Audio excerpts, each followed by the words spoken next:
Bonjour et bienvenue à l'émission La Parole Vivante. Cette émission, on se comprend la Bible et on découvre qui est Dieu et quel est son plan extraordinaire qu'il a pour nous. Aujourd'hui, mon invité, Martin Jalbert. Salut Martin. Salut Simon, merci de m'avoir avec vous autres. Ben, c'est super la fun. Peux-tu nous parler un petit peu de ton ministère à Parole de Vie? Oui, je travaille dans une école biblique à Parole de Vie. Un ministère qui veut rejoindre la jeunesse en partageant la bonne nouvelle. La parole de Dieu, tout simplement, que ce soit dans des camps, dans des activités et ou à l'école biblique, on veut tout simplement partager la bonne nouvelle de l'Évangile de Jésus-Christ, faire des disciples et aider les gens à mieux comprendre la parole de Dieu. Donc, c'est un programme qui vise surtout la jeunesse, mais n'importe qui est sérieux, qui veut apprendre à mieux connaître Dieu et la Bible, il va être à sa place avec nous à Parole de Vie. Donc, toi, tu as vu beaucoup de jeunes être transformés, beaucoup de jeunes tomber en amour avec le Dieu de leurs parents, mais que c'est devenu leur Dieu à eux. Là. Exactement, parce que c'est pas moi, c'est pas toi comme pasteur qui peut faire cette transformation-là. Le cœur, ça, c'est Dieu. Donc, on essaie de mettre tous les ingrédients et favoriser un temps où ils vont prendre le temps. J'aime pas il y a trop de temps dans mon histoire. Prendre le temps de prendre le temps. C'est ça, exactement, pour s'arrêter. Parce que tu sais comment que ça va vite avec tous les médias sociaux. On est toujours sur notre téléphone, mais tu sais, mettre juste dans l'horaire un temps où on va lire la parole de Dieu 30 minutes à chaque jour, c'est pas énorme. Et là, Dieu va faire le reste par son esprit dans nos cœurs. Avoue que c'est fascinant. On lit un livre, la pratique, on lit le livre, puis Dieu utilise ce qu'on lit pour nous transformer complètement. Moi, ça fait 26 ans, puis je suis pas la même personne pour 2 scènes, puis je suis sûr que toi non plus. Bien, c'est ça qui montre que la Bible, c'est un livre unique. Parce qu'à chaque fois qu'on continue de la lire, on découvre de nouvelles choses. Un livre humain, on va finir par en venir à bout. Mais ça, c'est justement la signature de Dieu. Alors qu'un jeune va pouvoir la comprendre, 7-8 ans, il va comprendre l'essentiel, et l'érudit, le grand docteur, il va creuser toute sa vie puis il va continuer à découvrir des nouvelles choses. Oui, faire des liens. Et c'est pour ça qu'on a une émission comme ça. C'est pour ça qu'on a on l'appelle la parole vivante. C'est pour ça qu'on a toujours la Bible ouverte puis qu'on plonge. Et aujourd'hui, on va encore voir une histoire abracadabrante. On est dans Luc au chapitre 16. Puis ça, souvent, on va entendre les gens « Ouais, mais il n'y a jamais personne qui est revenu de l'autre bord pour nous dire comment c'était. » Il y a des gens qui vont dire « Ouais, mais moi, je vais attendre d'arriver de l'autre bord, je m'arrangerai avec Dieu. » Et ce concept-là de dire « Ouais, mais on ne le sait pas trop, fait que je peux vivre un peu comme je veux, puis je réglerai ça quand je serai rendu. » Pas cette émission-là, oui, cette émission-là, mais ce texte-là adresse le sujet très bien. Bien, l'affaire, c'est que Dieu nous a donné les paroles de quelqu'un qui est allé de l'autre côté. On l'a. Et ça, c'est formidable. Le concept que je vais m'arranger avec Dieu, moi, je le trouve drôle. Ça, c'est comme le gars, là, le petit bout là, qui dit « Ah, mais que je le vois, là, je vais aller m'arranger avec. » là. Puis quand il arrive à côté du géant de 6 pieds 6, là, 300 livres, là, le petit gars, son vocabulaire, soudainement, change. Et n'importe quel être humain qui dit qu'il va m'arranger avec Dieu... C'est parce qu'ils ne savent pas c'est qui. Exactement. Tu as entendu quelques petites choses, mais tu ne l'as jamais rencontré. Exactement. Qu'est-ce que tu en penses, Martin? Je lis quelques versets, puis on en discute. Donc, chapitre 16, dans Luc, au verset 19. « Il y avait un homme riche qui était vêtu de pourpre et de fin lin, et qui chaque jour menait joyeuse et brillante vie. Un pauvre, nommé Lazare, était couché à sa porte, couvert d'ulcères et désireux de se rassasier des miettes qui tombaient de la table du riche. Et même les chiens venaient encore lécher ses ulcères. Le pauvre mourut et il fut porté par les anges dans le sein d'Abraham. Le riche mourut aussi et il fut enseveli. » Donc, un homme, 2 hommes ici. Il y en a un qui est riche et l'autre est pauvre. Puis les 2 meurent. Ils vivaient puis ils sont morts. Ça ressemble pas mal à l'expérience humaine de chacun d'entre nous. Oui, bien, un pauvre et un riche, tu viens de mettre tout le monde ensemble. Aujourd'hui, on en a dans notre société des pauvres, des riches, on en a des moyens, etc. Et j'aime cette histoire-là parce que pour avoir été à des funérailles, mon beau-père, c'est peut-être les funérailles qui m'ont le plus marqué, évidemment, pour avoir parlé avec des gens. Et je vais être honnête avec toi, Simon. Lorsque je vais dans des funérailles, des fois, j'entends un paquet de choses. Ils sont politiquement corrects, là. C'est comme si les gens veulent se faire flatter dans le sens du poil, mais ils sont tellement loin de la vérité. Je suis d'accord. Puis c'est comme si c'est la chose à faire parce que là, il ne faudrait pas offenser les gens. Alors on oublie la vérité, puis là, on flatte, puis on flatte, puis on flatte. Je suis allé dans des funérailles, ça fait quelques années, puis la personne qui officiait les funérailles disait que la personne était au ciel, puis que c'était une bonne personne, puis qu'elle avait fait assez, puis que le ganon blé.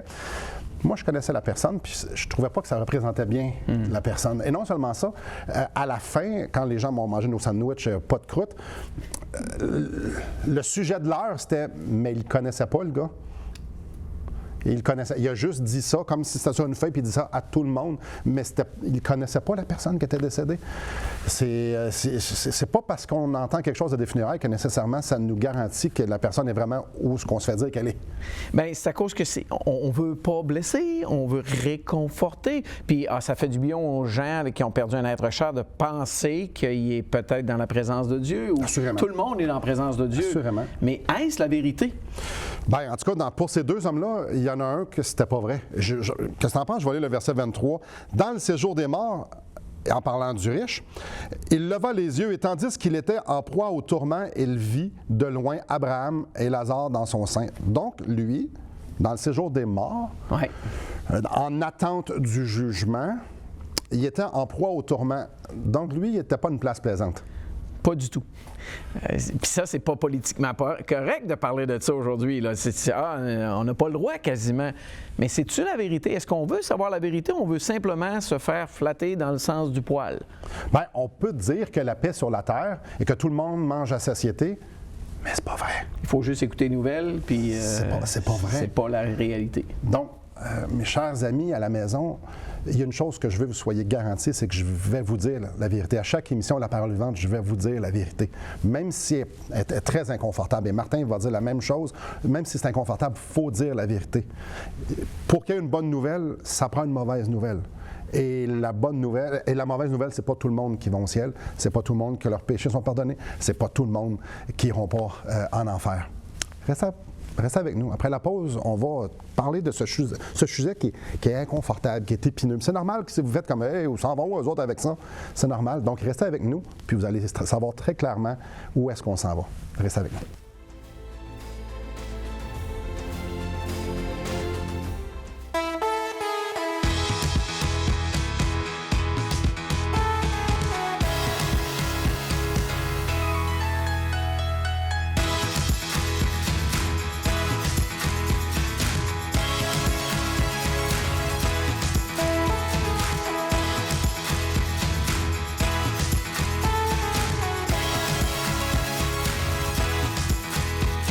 Pour en savoir plus, visitez radioespoir.ca. Bonjour à vous. Juste avant la pause, je vous ai demandé, je vous ai affirmé que je vous dirais la vérité. Mais la vérité, Martin, il ne vient pas de nous autres. C'est pas moi, c'est pas dans mon coffre à outils, c'est pas la sagesse de Simon. Voici ce que Jésus prie à son Père dans Jean 17 au verset 17. « Sanctifie-les par ta vérité, ta parole est la vérité. » On puise pas dans notre cerveau, dans nos cœurs, dans notre expérience, on puise dans ce que la Bible dit. Donc, à la place de vivre dans l'illusion, les mensonges qu'on aime se faire croire, on dit, attends un peu, qu'est-ce que Dieu en dit? Bien, ça, c'est un point majeur parce que les opinions, là, c'est bien cute, c'est bien agréable, mais ça va toujours rester des opinions. Et si moi, je te donne mon opinion, moi, je pense, et toi, tu me dis ton opinion, si les gens derrière les caméras nous 8 disent... milliards d'humains sur Terre. 8 milliards d'opinions différentes. Mais où la vérité? Est-ce qu'elle existe, la vérité? Jésus dit, c'est ta parole. Et la preuve, s'il y a beaucoup de gens, on parle aux gens qui sont pas chrétiens ou qui n'ont pas vraiment d'intérêt, ou en fait, pas mal n'importe qui. La plupart des gens pensent que c'est des bonnes personnes. Et à cause qu'ils sont des bonnes personnes, eux, ils ont un free pass, ils ont un laissez-passer pour aller au ciel. Mais si on revient dans notre histoire, dans Luc 16, bien, l'homme riche, ça ne nous est pas dit que c'est un pas bon. Si mauvais gars que ça, exactement. Non, puis ça nous dit au verset 19 qu'il menait tous les jours une joyeuse et brillante vie.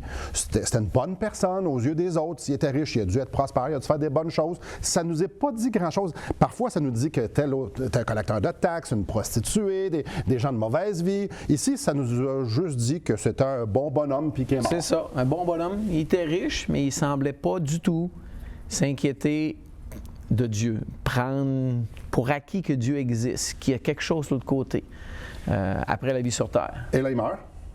Et comme j'ai lu au verset 23, il est envoyé au séjour des morts en attente d'un jugement. Puis là, il est en proie au tourment. C'est pas une place, c'est pas le Club Med. Donc, lui, il mène une bonne vie. Tu peux t'imaginer, tu mènes une bonne vie, tu es reconnu, peu importe. Tout le monde pense, tu penses que tu es une bonne personne, puis les autres pensent que tu es une bonne personne. Tu meurs, tu fermes tes yeux, tu rouvres tes yeux, et tu n'es pas dans la place du tout que tu pensais t'en aller. Pas du tout. C'est ce que lui a vécu. Et puis, juste après, il mentionne, je vais lire le verset 24 si tu veux. 23. Dans le séjour des morts, il leva les yeux, tandis qu'il était en proie au tourment. Il vit de loin Abraham et Lazare dans son sein. Il s'écria, « Père Abraham, aie pitié de moi et envoie Lazare pour qu'il trempe le bout de son doigt dans l'eau et me rafraîchisse la langue, car je souffre cruellement dans cette flamme. » Et oui, souvent, les gens vont savoir une image de l'enfer, des flammes, mais c'est à cause que... C'est écrit. Oui, mais c'est ça. C'est pas moi qui l'invente. Le message que Dieu nous laisse, c'est que les gens, comme cet homme-là, s'en vont dans un endroit où est-ce qu'on souffre cruellement dans ces flammes-là. Et puis, il voulait juste que... Il avait tellement soif, là, il voulait juste que Lazare trempe son doigt, le bout de son doigt dans l'eau, pour aller le mettre sur la langue. Hey, C'est pas bien, là. Moi, j'aurais collé un... Je peux savoir le pichot complet. Oui, c'est ça. C'est spécial que Jésus, ce Dieu d'amour-là, nous laisse cette histoire-là pour nous illustrer, éveiller en nous le sentiment qu'il y a des conséquences à être péché. Et ça, c'est quelque chose qu'on mensonge qu'on veut se faire à croire, c'est qu'il n'y a pas de conséquences. La preuve, je roule 150 sur l'autoroute, la police m'arrête, puis je vais être fâché après le policier. Je fais pas mon stop, je suis fâché après le policier. Attends un petit peu, il y a des conséquences. Dieu nous a donné des règles. Si je ne les suis pas, il y a des conséquences. Dieu me dit, tu vas m'aimer de tout ton être, de ton premier respire au dernier. Tu n'es pas capable. Il y a des conséquences. Et les conséquences, c'est ça que Jésus nous laisse ici. Et comme on l'a dit tout à l'heure, Simon, on n'est pas dans le sujet là, très populaire aujourd'hui. On parle de péché, d'enfer, de souffrance, des flammes, de condamnation. On essaie-tu de faire peur au monde? Dans un sens, oui. On dit la vérité. Une bonne crainte. C'est comme un enfant. À quelque part, c'est bien qu'il y ait une saine crainte de son papa, de sa maman. Surtout quand c'est Jésus qui le dit. Oh, oui, exactement. C'est pas une histoire qu'on vient d'inventer. Là. C'est là. Non. Donc, on veut dire la vérité. Et la vérité, c'est que Dieu est juste et qu'il va devoir punir les gens qui se moquent de lui, ne prennent pas compte de lui, parce qu'on est tous coupables à la base. Donc, ce Dieu juste-là, il doit punir. Puis, en fait, cet aspect-là, tout le monde est d'accord avec. On ne veut pas d'un coupable là, qui ne va pas en prison. Non. Tout le monde, on est d'accord avec ça. Maintenant, quand vient le temps de parler de Dieu, puis de la vie après la mort, ben oui, Dieu est bon, il nous aime, puis tout le monde rentre. Pour lui, lui, il faut qu'il soit condamné. Ouais, mais... Moi, moi, je fais là. J'ai tracé une ligne imaginaire dans ma tête que c'est là les bons et les pas bons, puis moi, je suis tout le temps du côté du bon. Oui, c'est ça. Attends un petit peu. Mais c'est pas nous autres qui met la ligne, c'est Dieu qui met la ligne. Et c'est ses standards à lui. C'est lui qui décide qu'est-ce qui est bon, puis qu'est-ce qui est pas bon. Qu'est-ce qui est juste, puis qu'est-ce qui ne l'est pas juste. Qui décide ce qui est bien? Encore là, si on parle de nos opinions, on ne sortira pas. Ça s'équivaut. Oui. Mais quand le Dieu, le créateur de l'univers, te dit, si tu es un pécheur, tu es séparé de moi. Et il le dit ici et partout. Alors on devrait le prendre au sérieux, parce que ça, c'est la vérité. Ce n'est pas des fables que quelqu'un a inventées, c'est écrit là. Alors mes chers amis, j'aimerais que vous preniez la pause pour justement réfléchir un instant à ça. Je suis pécheur, moi? Les conséquences, oui, ils viennent avec. Mais c'est important d'être lucide et de ne pas se faire accroire des choses, mais vraiment de prendre la parole et de dire, attends, un instant, si Dieu me dit que je suis pécheur, je le suis-tu? Ben oui, je le suis. Et après la pause, on va parler de la bonne nouvelle, parce qu'il y a aussi une excellente nouvelle. Donc, on essaie-tu de vous faire peur? On va juste vous dire la vérité, parce que la vérité aussi comporte ce Dieu d'amour-là qui veut nous pardonner. Et pas juste un aspect de peur. Non. Mais ça vient ensemble. Donc, restez avec nous. On déballe le reste du sujet après la pause. Depuis maintenant 15 ans, nous avons l'immense privilège d'annoncer la bonne nouvelle de Jésus-Christ. Par la grâce de Dieu, nous avons fait plus de 500 émissions, distribué gratuitement des milliers de livres et que dire des centaines de personnes qui ont répondu par la foi à l'appel de Jésus. Aujourd'hui, nous aimerions inviter ceux qui ont reçu cette bonne nouvelle à faire équipe avec nous. Aimeriez-vous avoir un impact dans la francophonie pour l'Évangile? Joignez notre équipe en participant financièrement à la production de l'émission et en nous permettant de continuer à offrir de la littérature gratuitement à ceux qui sont ouverts à l'Évangile. Contactez-nous. Il nous fera plaisir de vous partager comment vos prières et vos dons peuvent faire la différence.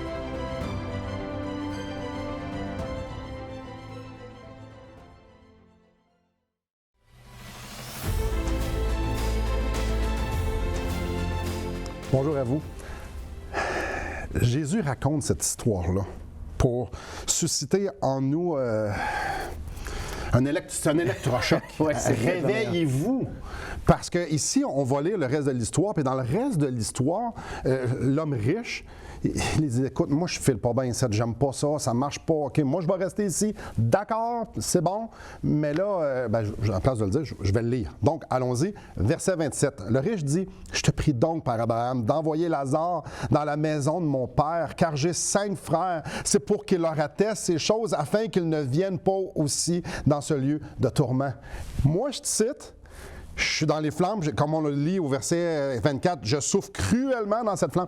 Peux-tu envoyer quelqu'un dire à mes frères qui fassent pas comme moi, qui portent attention à ce que Dieu dit, qui puissent avoir les yeux ouverts puis qui puissent se tourner vers Dieu. Envoie-leur quelqu'un.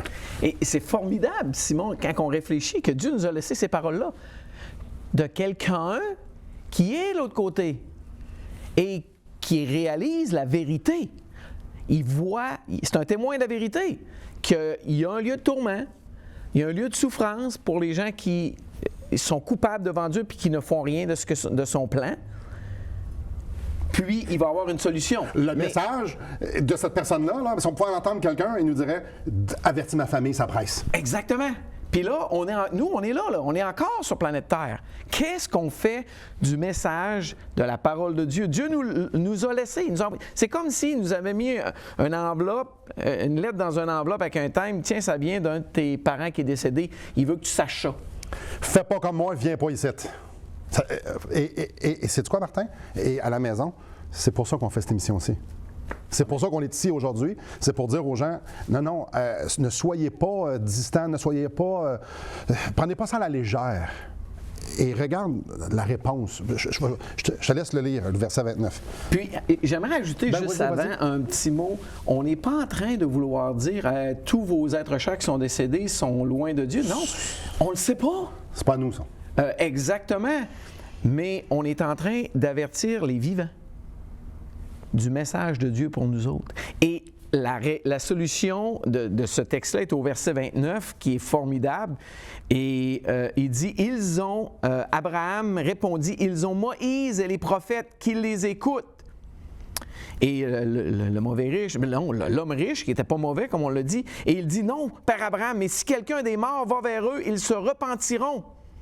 Abraham répondit, s'ils n'écoutent pas Moïse et les prophètes, ils ne se laisseront pas persuader, même si quelqu'un des morts ressuscitait. Wow, ça c'est fort. Et à peu près tout le monde, on aimerait ça voir un miracle, un vrai. On aimerait ça voir un mort ressuscité venir nous avertir. Est-ce que ça changerait notre comportement? Jésus dit. Non. Sais-tu quoi, Simon? La Bible est remplie de personnes qui ont vu des miracles et qui n'ont rien fait et qui ont, excuse-moi, mais quasiment craché d'en face à Dieu. Absolument. La Bible en est remplie. Les Israélites... On veut retourner en Égypte. Oui, quelques jours après avoir vu Dieu faire des miracles. Les gens qui ont vu Jésus ressusciter Lazare, il y en a qui se tournent vers Dieu, il y en a d'autres qui disent, bon, qu'est-ce qu'on va faire à Jésus? Il fait trop de miracles. Puis exactement, leur conclusion, c'est qu'il faut tuer Jésus. Puis après, c'est qu'il faut tuer Jésus et Lazare, parce qu'il y en a trop qui croient en Jésus. C'est incroyable. La réalité, c'est que même si on voit un miracle, on ne se laissera pas persuader. Et la solution est simple. À 2 reprises dans les 2 versets que j'ai lus, ils ont Moïse et les prophètes. Tout de suite après, il dit, s'ils n'écoutent pas Moïse et les prophètes, ça voulait dire quoi ça, Moïse et les prophètes? La Bible. La Bible, on parle de l'Ancien Testament plus précisément. Exactement. Ils ont l'Ancien Testament qui nous dit qu'on est coupable devant Dieu. Dans Moïse, c'est clair. Exode 20, les 10 commandements, c'est clair qu'on est coupable devant la loi de Dieu. Et les prophètes qui disent, bon, mais la solution, s'en vient. Jésus est prophétisé des centaines de fois. Un Messie, un libérateur. Dieu fait chair pour venir sauver les pécheurs, pour venir les délivrer, pour venir effacer leurs péchés. C'est ça que les prophètes, en gros, prophétisaient. Des centaines. Donc, s'ils l'ont écrit et ils ne croient pas, même si on envoyait quelqu'un, ça ne changerait rien. Et ça nous amène aujourd'hui, attends un petit peu, là. Mes chers amis, on a la parole de Dieu qui nous dit que le salaire du péché, c'est la mort. Et que Dieu nous aime. C'est pour ça qu'il a envoyé son Fils, pour que quiconque va croire en son Fils ne périsse point, qu'il ne subisse pas le même châtiment, mais qu'il ait la vie éternelle. Tu viens de mentionner, le salaire du péché, c'est la mort. Ouais. Périsse point. La réalité, c'est qu'on est en train de périr. Puis Dieu nous a laissé les instructions pour ne pas. Mais qu'est-ce qu'on en fait? Et tout le monde a accès à la parole de Dieu aujourd'hui. C'est facile. Ça coûte rien. Même ici à l'émission, on l'offre gratuitement. Ben, justement, c'est ça. Puis, moi, je veux juste lire Romains chapitre 10, parce que c'est tellement simple. Au verset 9, « Si tu confesses de ta bouche le Seigneur Jésus, et si tu crois dans ton cœur que Dieu l'a ressuscité des morts, tu seras sauvé. » C'est tout simple. Tout ce que tu as besoin de faire, c'est de reconnaître que tu es pécheur, puis que Christ, Dieu, est venu sur la terre pour venir mourir pour tes péchés, pour te libérer, pour t'acheter, pour que tu puisses lui appartenir pour l'éternité. Il est venu prendre nos péchés sur lui pour nous donner sa justice. Écoute, c'est là, c'est simple. Parce que le message de Dieu est simple. Pourtant, tellement de gens font comme « Ah! » On l'oublie, on ne veut pas en parler, c'est pas correct, je verrai plus tard. Tu viens de le dire, tu seras sauvé. Ce riche-là n'a pas été sauvé. Lazare a été sauvé. Pourquoi? Parce qu'il a pris possession de la vérité, de la parole de Dieu. Dieu avait une place dans sa vie. Donc, ce que les gens ont besoin, c'est pas que quelqu'un revienne des morts pour leur dire, mais plutôt que chacun d'entre nous, on plonge nos regards dans la parole de Dieu pour découvrir cette lettre d'amour-là. Cette lettre d'amour qui est extraordinaire parce que nous sommes pécheurs séparés de Dieu. Dieu aime des pécheurs. Oui, c'est ça qu'on voit dans cette lettre d'amour-là. Et la meilleure chose qu'on ne peut pas faire, c'est lire. Jésus dit, c'est ce qu'il a besoin, c'est ce que tes frères ont besoin, Moïse et les prophètes. Et aujourd'hui, on vous dit, ben c'est ça, c'est le Nouveau Testament, l'Ancien Testament. On doit la lire. C'est pour ça que j'aimerais vous offrir, si vous n'avez pas un Nouveau Testament, je vous en supplie, appelez-nous, écrivez-nous. Ça va nous faire plaisir de vous en acheminer un tout à fait gratuitement parce que c'est la base de la vie. C'est cette lettre d'amour-là que Dieu nous a envoyée, le mode d'instruction. Vous avez besoin d'entendre la vérité, alors je vous la donne. Et tout ce que vous avez besoin de faire pour l'avoir entre les mains, c'est de communiquer avec nous. Après la pause, on va continuer, on va terminer l'émission, justement en se réjouissant de ce Jésus qui est venu mourir sur la croix pour nous pardonner. Restez avec nous.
Bonjour à vous. J'aimerais vous lire une parole que Jésus a dite dans Jean au chapitre 8 au verset 32. Il dit « Vous connaîtrez la vérité et la vérité vous rendra libre. » Certaines même traductions vont dire « réellement libre » ou « vous affranchira ». La vérité nous libère. Tantôt, j'ai lu dans Romains chapitre 10, verset 9, j'ai lu que si on confesse de ta bouche, puis si on croit que Christ est venu, est mort, ressuscité, ben on va être sauvé. J'aimerais juste lire le verset d'ensuite. Au verset 10 de Romains 10. « Car c'est en croyant du cœur qu'on parvient à la justice, et c'est en confessant de la bouche qu'on parvient au salut, selon ce que dit l'Écriture. Quiconque croit en lui ne sera point confus. » Y a-t-il quelque chose qui a attiré ton attention dans ce que je viens de lire? Oui. Selon ce que dit l'Écriture. Bien, plein de choses. On parle de tout qu'un sujet aujourd'hui, la vérité. Et cette vérité-là, dans un sens, elle est difficile. Oui. Mais elle est tellement belle en même temps. Il y a plein de choses. C'est en croyant du cœur qu'on parvient à la justice. C'est pas par des actions? Et j'ai rien qu'envie de dire, c'est tout. C'est tout. Ah, mais c'est bien simple. Oui. Ça démontre à quel point Dieu nous veut avec lui. Il nous aime tellement. Bien qu'on soit destiné, dans un sens, à sa colère à cause de nos fautes, simplement en croyant du cœur qu'on parvient à la justice. Et ça, comme on vient d'en parler tout à l'heure dans notre histoire, on est en train de regarder les paroles de quelqu'un qui était de l'autre côté, qui souffre. Ouais. Et Dieu nous a laissé ces paroles-là pour nous avertir, chacun d'entre nous. C'est la vérité. La vérité va nous rendre libres. Alors, quand c'est écrit selon ce que dit l'Écriture, dans ma lettre, je vous ai écrit que celui qui va croire avec le cœur, de tout son cœur, c'est comme ça qu'il va pouvoir devenir juste. C'est ça qui est écrit. Et bref, on est en train d'essayer d'inciter les gens, tous nos auditeurs, à simplement tourner leur regard, pas juste vivre votre vie en attendant de voir ce qui va se passer, mais d'aller voir, de se préparer à la vie après la mort, parce que la vie, elle ne va pas se terminer sur terre, elle va être éternelle. Et Dieu nous a envoyé les paroles, la vérité pour qu'on se prépare. Qu'est-ce qu'on en fait? Et ça, c'est le cœur de notre émission, c'est le cœur de la raison pourquoi on est ici. Et il y a tellement de gens que ça ne les intéresse pas tant parce que c'est dérangeant. Parce que rencontrer son Créateur, rencontrer son Roi, puis qu'il nous dise « Moi, je t'aime et je suis prêt à tout faire pour que tu sois avec moi. Et toutes les fautes que tu as faites, tous les péchés que tu as faits, je suis prêt à te les pardonner. La seule chose qu'il faut que tu fasses, c'est que tu me fasses confiance. C'est dur parce que nous, on aime regarder dans notre coffre à outils, puis on est plein de ressources, puis on est des bonnes personnes, puis on se fait croire plein de mensonges depuis toujours. Puis Dieu nous dit « Non, tu es perdu. Tu as besoin d'un sauveur, mais ça donne bien. » Il dit « Moi, je suis venu sur la terre pour te sauver. » Jésus est venu littéralement sauver ce qui était perdu. Alors, pour pouvoir être sauvé, il faut se voir perdu. Est-ce que vous voyez perdu? Parce que si vous voyez perdu, la meilleure nouvelle, c'est extraordinaire. Christ est la solution et il a tout fait. Jésus, sur la croix, a dit « Tout est accompli. » Ça veut dire tout ce qui avait besoin d'être fait pour pouvoir nous réconcilier avec Dieu a été fait par Jésus. Tout ce que moi, j'ai besoin de faire, c'est croire. Vous, croyez-vous? Merci beaucoup, Martin. Ça fait plaisir. Merci à vous et je vous en supplie, soyez réconciliés avec Dieu et ça passe par dire « Seigneur, sauve-moi ». Merci et que le Seigneur vous bénisse.